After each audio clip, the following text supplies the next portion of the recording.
ஈர்ப்பு விதியை பற்றி நிறையா விஷயங்கள் பேசுகிறோம். ஆனால் இது எப்படி ஸ்டார்ட் பண்ணுறது, சிம்பிளாக ஒரு 2-3 ஸ்டெப்ஸில் சொல்லுங்கன்னு சொல்லி நிறையா பேர் கேட்டிருந்தீங்க. அதுக்கான ஒரு வீடியோ தான் இது. இப்போ ஈர்ப்பு விதி அப்படின்றது ஒரு விஷயத்தை நீங்கள் வந்து உங்கள் எண்ணங்களால் ஈர்க்க முடியும், அவ்வளோதானே தவிர இதுக்கு மேலே இதில் சொல்கிறதுக்கு வேறு எந்த விஷயமும் கிடையாது. ஆனால் அதை எப்படி நம்ம பண்ண முடியும், நம்ம கான்ஷியஸ் அதுக்கு எப்படி மாற்ற முடியும் அப்படிங்கிறப்ப தான் மற்ற இந்த ப்ராசஸ் எல்லாமே வருது. அது 55x5 இருக்கலாம், இல்லை கிராட்டிடியூடாக இருக்கலாம், இல்லை விசுவலைசேஷனாக இருக்கலாம், இல்லை வேறு எந்த மெடிடேஷன் ப்ராசஸாகவும் இருக்கலாம். இந்த சேனலை பொறுத்த வரைக்கும், என்னை பொறுத்த வரைக்கும் நான் ஃபாலோ பண்ணுற விஷயங்கள் இல்லை இந்த மாதிரி ஸ்டார்ட் பண்ணால் சைக்கலாஜிக்கலாக நம்மளால் வந்து நம்ம கான்ஷியஸை சேஞ்ச் பண்ண முடியும் அப்படிங்கிற ப்ராசஸ் தான் நான் இப்போ சொல்ல போகிறேன். ஸோ இந்த ஆர்டர், அதாவது எதை ஸ்டார்ட் பண்ணணும், எதை பண்ணணும், எது அதுக்கப்புறம் பண்ணணும் அப்படிங்கிறது வந்து இன்னும் வேறு ப்ராக்டிஸ்னர்ஸ் கிட்ட வேறுபடலாம். ஸோ அதை நீங்கள் ஃபாலோ பண்ணுறீங்க, அது உங்களுக்கு கம்ஃபர்டபுளாக இருக்குன்னா தாராளமாக அந்த மெத்தட் நீங்கள் ஃபாலோ பண்ணுங்கள். நான் இப்போ சொல்ல போகிறது இன்றைக்கி வரைக்கும் நம்ம சேனலில் பேசுகிற விஷயங்களை நான் எப்படி நம்ம ஆர்டராக பண்ண முடியும், எந்த விஷயத்தில் நம்ம ஸ்டார்ட் பண்ணலாம். ஈர்ப்பு விதியை நான் புரிஞ்சுக்கிட்டேன், ஃபைன், எல்லாம் ஓகே, பட் நான் ப்ராக்டிக்கலாக ஸ்டார்ட் பண்ணால் என்ன பண்ணுறது அப்படிங்கிறதான் இப்போ நான் சொல்ல போகிறேன்.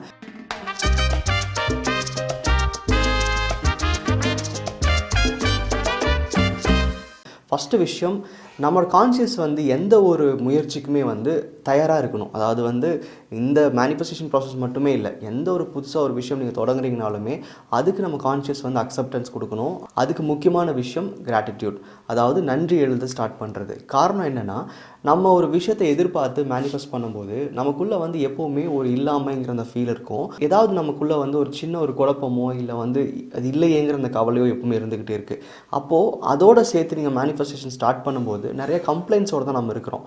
அதை வெளியே கொண்டு வரணும். என் மனசு வந்து பேலன்ஸ்டாக இருக்கணும், நான் பார்க்குற விஷயங்களை சந்தோஷமாக பார்க்கணும், நேர்மறையாக பார்க்கணும்னு நினச்சிங்க அப்படின்னா அதுக்கு பேசிக் வந்து கிராட்டிடியூட். நன்றி எழுதுறதுக்கான காரணம் என்னென்னா, நம்ம லைஃப்பில் நம்மக்கிட்ட ஆல்ரெடி நிறையா விஷயங்கள் இருக்குது, அதை பார்க்க தவறிடுறோம். அதனால் நம்மக்கிட்ட இல்லாததை நம்ம வந்து அட்ராக்ட் பண்ணும்போது அதுக்கான ஒரு எபிலிட்டி நமக்கு கிடைக்கிறதில்ல. அப்போது இருக்கிற விஷயங்களை முதல்ல அப்ரிஷியேட் பண்ணணும் அப்படிங்கிறத இந்த ப்ராக்டிஸே. இது நீங்கள் பண்ணும்போது வித்தின் 1 month or 1.5 months பார்த்தீங்கன்னா கண்டிப்பாக உங்களுக்குள்ளே நிறைய சேஞ்சஸ் இருக்கும். லைஃப் பற்றின ஒரு கம்ப்ளீட் டிஃப்ரெண்ட் பெர்ஸ்பெக்டிவ் வர ஆரம்பிக்கும். இதை நிறைய பேர் ஆல்ரெடி முயற்சி பண்ணியிருக்கீங்க, நன்றி எழுதுறீங்க. உங்களோட எக்ஸ்பீரியன்ஸஸை கீழே கமெண்ட்டில் மென்ஷன் பண்ணுங்கள். ஸோ தட் இதை எழுதணும்னு முயற்சி பண்ணுற, இல்லை எழுதணும்னு நினைக்கிறவங்களுக்கு கண்டிப்பாக அது வந்து ஒரு தூண்டுதலாக இருக்கும். அடுத்தது அஃபர்மேஷன்ஸ். அஃபர்மேஷன்ஸ்ன்றது வந்து நம்ம ஒரு ஆடியோவை ரெக்கார்ட் பண்ணிட்டு கேட்கலாம், சில பேர் எழுதுவாங்க. என்னை பொறுத்த வரைக்கும் என்னென்னா, அஃபர்மேஷன்ஸ்க்கு நீங்கள் அவ்வளோ நேரம் ஸ்பெண்ட் பண்ண வேண்டாம். நீங்கள் வந்து ஒரு ஆடியோவாக கேட்டுட்டு உங்களோட மற்ற வேலைகளும் செய்ய முடியும். அதுக்கு தான் அஃபர்மேஷன்ஸ். அஃபர்மேஷன்ஸ்னால் தமிழில் சுயப்பிரகடனம்னு சொல்லுவாங்க. இதை வந்து நீங்கள் தொடர்ந்து கேட்கும்போது உங்கள் கான்ஷியஸ்குள்ளே இருக்கிற நெகட்டிவ் பிலீஃப்ஸ் இவ்வளோ நாளாக நீங்கள் கற்று வச்சுருக்கீங்க, அதாவது உங்களுக்கு ஒரு 25 to 30 இருக்குது, இல்லை நீங்கள் ஒரு 40 years ஆஃப் ஏஜ் அப்படின்னா உங்களுக்குள்ளே இவ்வளோ நாளாக ஒரு விஷயத்தை பற்றின அண்டர்ஸ்டாண்டிங் இருக்கும், ஒரு எண்ணம் இருக்கும், அதை பற்றி ஒரு ஐடியா இருக்கும்.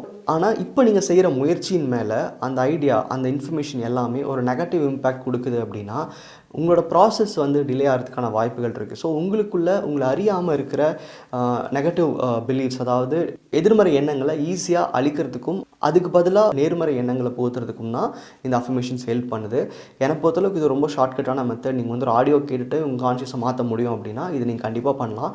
கிராட்டிடியூட் எழுத ஸ்டார்ட் பண்ணும்போதே நீங்கள் அஃபர்மேஷன்ஸை கேட்க ஆரம்பிக்கலாம். கண்டிப்பாக வந்து இந்த அஃபர்மேஷன்ஸ்ன்றது வந்து உங்களை அறியாமல் உங்களுக்குள்ளே நிறையா விஷயங்களை கண்டிப்பாக சேஞ்ச் பண்ணும். கிராட்டிடியூட் அண்ட் அஃபர்மேஷன்ஸ், இந்த 2 விஷயத்தையுமே உங்கள் லைஃப்பில் ஒரு 1.5 monthsக்கு மேலே கன்சிஸ்டண்ட்டாக ப்ராக்டிஸ் பண்ணுறீங்க, அதாவது ரெகுலராக பண்ணுறீங்க, ரெகுலர் டே இன் டே அவுட் நீங்கள் அதை எழுதுறீங்க இல்லை கேட்குறீங்க அப்படின்னா அதுக்கப்புறமா நீங்கள் தாராளமாக வந்து உங்களுடைய அடுத்த ப்ராசஸ் ஸ்டார்ட் பண்ணலாம்.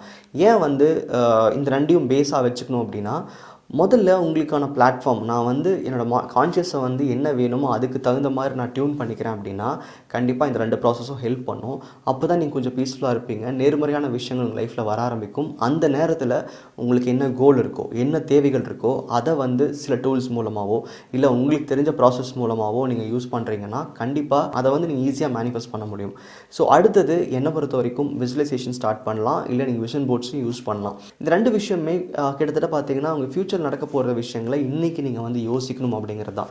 ஏன் வந்து இதை கடைசியாக பண்ணணும் அப்படின்னா, இப்போது இமிடியேட்டாக நான் வந்து ஒரு விஷயத்தை வந்து மேனிஃபெஸ்ட் பண்ணணும்னு நினைக்கிறேன், நான் வந்து எதுவுமே எனக்கு லா ஆஃப் அட்ராக்ஷன் பற்றி தெரியாது, நான் போய் உட்காந்து விசுவலைஸ் பண்ணுறேன் அப்படின்னா உங்கள் கான்ஷியஸில் நெகட்டிவ் அண்ட் பாசிட்டிவ்ஸ் எப்பவுமே மிக்ஸ்டாக தான் இருக்கும். அப்போ என்ன ஆகும்னா, உங்களுடைய எண்ணங்கள் ஒரு விஷயத்தை இமேஜின் பண்ணுது அப்படின்னா அதோட எண்டிங் பார்த்தீங்க அப்படின்னா கண்டிப்பாக நெகட்டிவாக முடியும். இல்லாட்டி உங்கள் தாட்ஸ் வந்து ரேண்டமாக எங்கெங்கேயோ ட்ராவல் ஆகும்.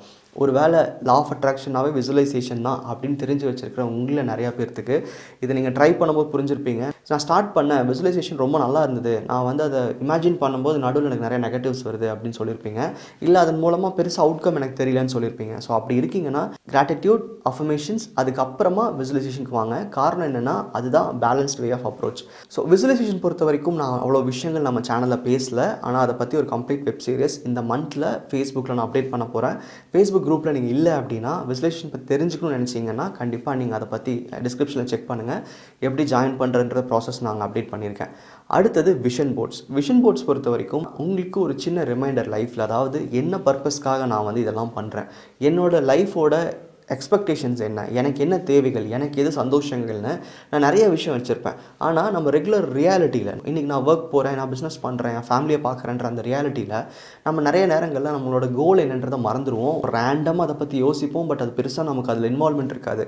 அப்படி இல்லாமல் உங்களை வந்து ஃபோக்கஸ்டாக வச்சுக்கிறதுக்கும் அந்த விஷயங்களை திரும்ப திரும்ப உங்கள் லைஃப்பில் ரிமைண்ட் பண்ணுறதுக்கும் விஷன் போர்ட்ஸ் ஹெல்ப் பண்ணும். விஷன் போர்ட்ஸ் பற்றி ஒரு வெப் சீரிஸ் நான் கண்டிப்பாக யூடியூப் சேனல்லேயே அப்டேட் பண்ணுறேன், அது கூடிய சீக்கிரம் வரும். விஷன் போர்ட்ஸை பொறுத்த வரைக்கும் நீங்கள் வந்து ஏதோ ஒரு இடத்துல ஸ்டிக் பண்ணி வச்சுப்பீங்க, ஒரு ரூமில் வச்சுப்பீங்க. அப்படி இல்லாமல் நீங்கள் எங்கெல்லாம் மூவ் பண்ணுறீங்களோ, மேபி நீங்கள் ஒர்க் போகலாம், பிஸ்னஸ்க்காக போகலாம், இல்லை வேறு ஏதாவது வேலைக்காக நீங்கள் வெளியே போயிட்டுருக்கலாம், எல்லா இடத்துலையும் உங்கள் கூட மொபைலாக கேரி பண்ணிக்கோங்க. அதாவது உங்கள் வால்பேப்பராகவோ ஒரு கொலாஜ் ஃபோட்டோவாகவோ கூட வச்சுக்கலாம் விஷன் போர்ட்ஸை. ஸோ அந்த மாதிரி இருக்கும்போது தான் கம்ப்ளீட்டாக டே இன் டே அவுட் நீங்கள் அந்த விஷயங்களை பார்த்துக்கிட்டே இருப்பீங்க. விஷன் போர்ட்ஸ் அப்படின்றது முடிஞ்ச அளவுக்கு ஃபோக்கஸ்டாக ஒரு கோலுக்கு இருந்தால் பெட்டர்னு எனக்கு தோணுது. பட் கம்பைல் பண்ணி தான் நிறைய பேர் யூஸ் பண்ணுறீங்க, அதுவும் பெஸ்ட் மெத்தட் தான். இப்போதைக்கு நான் இந்த விஷயங்கள் சொன்னது எல்லாமே கம்ப்ளீட்டாக லா ஆஃப் அட்ராக்ஷனோட step by step process. Gratitude பற்றியும் ஒரு சின்ன வெப் சீரிஸ் அப்டேட் பண்ணியிருக்கேன், அதோட லிங்க்கும் நான் டிஸ்கிரிப்ஷனில் போட்டிருக்கேன், நீங்கள் அதையும் செக் பண்ணுங்கள். உங்ககிட்ட யாராவது லா ஆஃப் அட்ராக்ஷன் பற்றி எப்படி ஸ்டார்ட் பண்ணணும், என்ன பண்ணணும்னு தெரியலன்னு சொல்கிறாங்கன்னா இந்த 1 2 3 4 கொடுத்துருக்குற இந்த ஸ்டெப்ஸை நீங்கள் அவங்களுக்கு ஷேர் பண்ணுங்கள். கண்டிப்பாக it will be useful for them. நன்றி.